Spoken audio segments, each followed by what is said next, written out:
referensi. Mungkin saya bertanya bahwa ini menceritakan tentang sebuah fenomena terkait dengan pinjol, begitu ya. Tapi yang saya dapat bocoran, di sini ada beduk, apakah hadir? Enggak, beduk tadi ada. Beduk ada, tapi ada keperluan. Izin keperluan ya, izin keperluan kan dulunya. Oke, siap tuh. Yang ingin saya tanyakan, apakah ini berangkat dari kisah peristiwa salah satu pemain dari cerita ini atau seperti apa? Itu satu. Ini harus tanya ke penulisnya. Iya, itu satu. Yang mana jujur sih? Pak Juju. Pak Juju. Pak Juju. Pak Juju mohon. Jujur Pak Tanto. Kasih kursi. Iya betul. Pak Hasto, Bapak sutradaranya juga. Sutradaranya juga. Siapa tahu ada pertanyaan buat Bapak. Jangan ngerokok dulu dong. Penting ngundut kan dari keren. Bisa diulang. Pak Juju betul. Oke. Apakah ini film ini mengangkat dari kisah dari salah satu pemain yang akan berperan di film ini? Siapa ya? Bedu. Enggak. Ya sebentar, itu pertanyaan saya. Nanti bisa dijelaskan. Apa? Saya nggak tahu mana soal Oke. Kedua, rencananya ini kapan syutingnya dan setnya kira-kira di mana ya? Di Bandung ya? Di Bandung, seluruhnya di Bandung. Kapan kira-kira?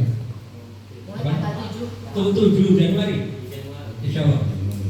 Ya mungkin pertanyaan saya tadi itu pertanyaan mungkin bisa diperjelas lagi. Silakan Pak. Ya, jadi cerita ini sebenarnya terinspirasi dari bukan banyak sekali kisah nyata ya, kisah nyata yang kita mengumpulkan dari berbagai media, macam-macam kejadian dan kita runut kok banyak kemiripan, banyak kesamaan, tragedinya sama, polanya sama, bahwa orang yang judul lalu terjerat pinjol itu sudah menjadi bola umum dan ada kemudian yang menggagas film ini, yang investor itu memang sangat concern pada soal ini, soal kegawatan dari judul ini, maka dia sangat ingin membuat film ini. Tadinya mau betul-betul film yang tragis ya, dan cuman akhirnya memang belum tragis nih, yang bagaimana menggambarkan kalau yang umum terjadi kan masyarakat menengah bawah ya, yang korban dari judul itu.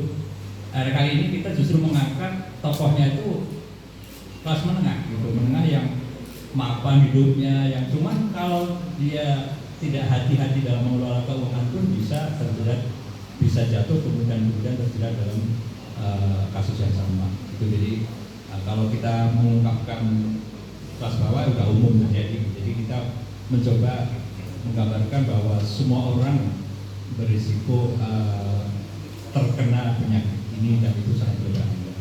Jadi intinya kita pengen memberikan gambaran lah bahwa nih loh, hati-hati loh kalau kepencet sama yang namanya juga tuh akan begini gitu. Dan saya sangat dari awal sangat terkesan sama lagunya Rhoma Irama yang judi itu, bahwa emang judi itu apa? Judi menjanjikan kemenangan, nah itu tapi hanya menjanjikan aja gitu, tapi yang dapat adalah kekalahan. Menjanjikan kekayaan, tapi yang dapat kemiskinan. Itu syair bagus sekali, dan saya sangat kebetulan juga produsernya setuju, sudah sepakat untuk memasukkan lagu itu dalam film. Nggak tahu akhirnya jadi apa enggak, cuman kalau itu bisa masuk itu akan pas sekali, karena itu secara tema, secara premis itu sangat jiwa dari film itu adalah ya lagu itu sama lah gitu. Saya rasa dari saya itu. Terima kasih Pak. Oke, terima kasih. Untuk ada lagi yang mau nanya? Saya. Oke. Makasih ya. Nama saya Ian dari Jadi Film. Saya terkesan sekali dengan film ini ya. Tadinya saya pikir saya usul pada Pak Hasto judulnya sebaiknya kalah untuk menang ya, tapi ternyata memang jadinya menang untuk kalah. Saya tertarik dengan pemilihan casting pemainnya karena di sini pemainnya bagus-bagus semua. Ya, saya lihat di sini ada Surya Saputra dan Adil Dito yang laris sekali, Lulu Tobing dan Jesse Guzman yang legendaris. Yes. Tentu saja Tike dengan Bedu tadi disebutkan yang mungkin akan jadi unsur lucunya. Saya ingin bertanya pada Mas Hasto, gimana bisa milih pemain yang castingnya sebagus ini? Dan apakah mereka ini benar-benar sesuai dengan tokoh-tokoh yang dipelani ya? Karena tadi saya setuju sekali kalau misalnya disebut oleh Mas Cucu Baranto, tampilkan Omah Ulama walaupun hanya sebagai bintang tamu untuk menyanyikan lagu Judi tadi. Terima kasih. Sekedar saran. Terima kasih Pak Ian. Pemilihan pemain kita dari tahap awal itu banyak pilihan ya. Tapi saya juga diskusi dengan Mas Jujur, investor juga saya diskusi dengan tim lain juga saya diskusi beberapa hal yang mungkin kita mengacu kepada salah satu pemain yang bisa memerankan contoh Bima, Masuk Dewi, Ajil atau Ajil ini kan selengean. Jadi saya pas milih itu. Jadi saya sebelum ngelok itu saya sudah diskusi yang jujur ya. Artinya alasan-alasan saya kenapa saya harus pilih ini saya sudah buat. Terutama dengan Dewi nih, saya agak diskusi berapa kali ya bahwa saya harus Dewi yang main harus dulu. Ya lu ya, gitu ya. jadi harus dia. Walaupun sebenarnya dulu memerankan Dewi ini ya agak berat juga dia bahwa jangan sampai gue terjadi di keluarga gue seperti ini. Untuk lagu itu kita sudah lock dengan lagunya Roma ya. Dan untuk itu cuman dirubah ya, di aransemen lagi agak seperti rock kimia ya, kimia. Itu penyanyi juga ada tadi Didi yang nyanyi. Tapi untuk lagu itu maksudnya sudah selesai, kita sudah lock dan itu kita pasang ketika Bima betul-betul depresi, anaknya di ICU terakhir Serena sampai dia ditusuk, sampai situ kita pakainya ya, sampai ending. Itu yang jujur ya, lagu judul. Itu aja. Ada lagi Pak Ian? Nanti kita lihat jadinya. Oke. Aku boleh nambahin nggak? Boleh Dibilang sama Pak Ian bahwa pemilihan Bedu dan Tike untuk mungkin ada unsur komedi. Sebetulnya kalau dilihat di skripnya tuh nggak ada komedinya, tapi mudah-mudahan orang bisa nangkep gitu si satir komedinya, karena memang tidak ada lucu-lucuan ya Pak Hasto ya. Dan mudah-mudahan juga orang percaya gitu kalau kami bisa serius. Percaya. Oke, ada yang mau nambahin lagi nggak? Selanjutnya dari media yang lain. Ada yang dari media yang lain mau tanya? Oh, ada dari TV One? Ada yang mau ditanyakan? Ayo Pi. Iya. Ya, dipersilakan 2 pertanyaan saja. Ya. Saya dari Solo Berita Pagi. Ini mau nanya tentang mungkin kan ini kan judulnya masih tentatif ya. Kenapa masih tentatif itu? Memang belum ada judul yang terpikirkan atau mungkin kedepannya syutingnya seperti apa sih? Terima kasih. Ini pertanyaannya ke Saudara saudara ya. Udah pasti belum, terus seperti apa sih? Katanya judulnya Tentatif. Judulnya gini, saya semalam tidur, jadi saya masih ada perubahan tadi ya. Kemungkinan besar saya ada 2 judul yang mungkin saya harus diskusi dengan Mas Jujur lagi, yaitu menjadikan kemenangan. Itu yang mungkin saya harus diskusi Mas Jujur dan dengan investor. Jadi saya ubah tadi itu karena pemikiran yang beda, ada perubahan lah. Mungkin saya masih belum mantap dengan perkara itu.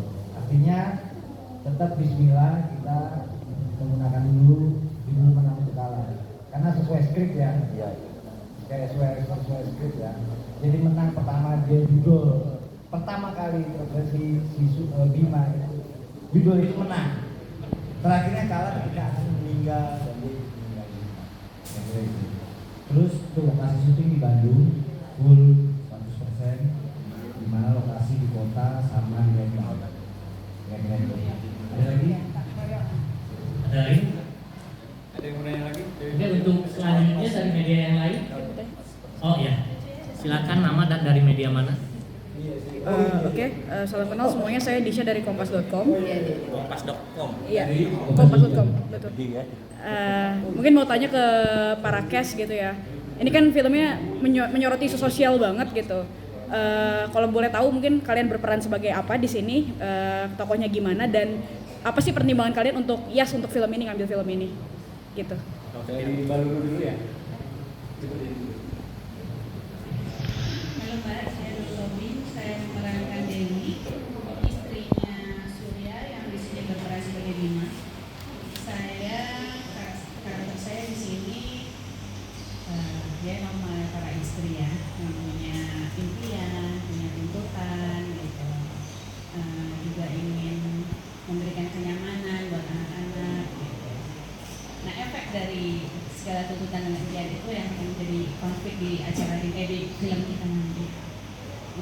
Saya terima film ini karena saya yakin banget film ini pasti bisa jadi pelajaran, bisa jadi manfaat, karena ini kasus yang nyata yang terjadi benar-benar di negara kita. Jadi semoga kerja keras kami nanti bisa jadi pelajaran yang membantu. Saya sudah sebutkan di sini sebagai Bima, seorang suami bapak yang ingin selalu membahagiakan dan memenuhi kebutuhan keluarganya. Hanya dia terhimpit oleh biaya dan menemukan jalan keluar di bulan kedua ini. Ya, bagusnya film ini menurut saya akan jadi pertimbangan orang untuk yang mau nyoba masuk ke area itulah. Kenapa saya ambil? Karena di keluarga saya ada yang alami kayak gini, dan salah satunya yang kena akibat itu saya. Jadi ini akan jadi pelajaran bagus lah buat orang-orang. Ya, jangan sampai ngalamin hal yang saya alami.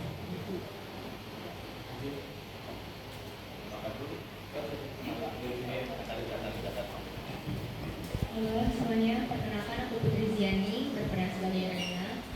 Karakter Rena ini ya anaknya dari Pak sama Bu Dewi. Karakternya selayaknya anak-anak aja sebenarnya, anak Gen Z yang awalnya cuek mungkin dengan masalah keluarga, sampai akhirnya muncul dia tahu masalahnya banyak banget, sampai akhirnya dia mungkin karena sayang juga, karena juga sama keluarganya berpikir nih gue harus ngelakuin apa nih ya. Kenapa saya sebagai Putri Ziani menerima film ini? Karena relate ya, karena relate banyak banget kejadian ya, banyak banget pokoknya, sama ini tantangan buat saya, karakternya ini tantangan buat saya. Terima kasih. Assalamualaikum warahmatullahi wabarakatuh. Aku Sandri Karamoy yang berperan sebagai Stefan di sini. Stefan adalah pacarnya Reina. Dia seorang bisnis, berusaha muda juga dan memiliki karakter yang antagonis dan kami memiliki karakter manipulatif juga. Alasan aku mengalami film ini karena film ini sangat menantang jiwa diri aku ya, aku, dan kedua film ini bisa memberikan pelajaran untuk masyarakat kita agar tidak mengambil solusi yang instan yang akan terjadi kita malah menjadi berdampak negatif dan seperti bom waktu judul dan video itu. Sekian dari saya, terima kasih. Ya, saya Ajeng Dito berperan sebagai Pakuo, anak kedua dari dua bersaudara.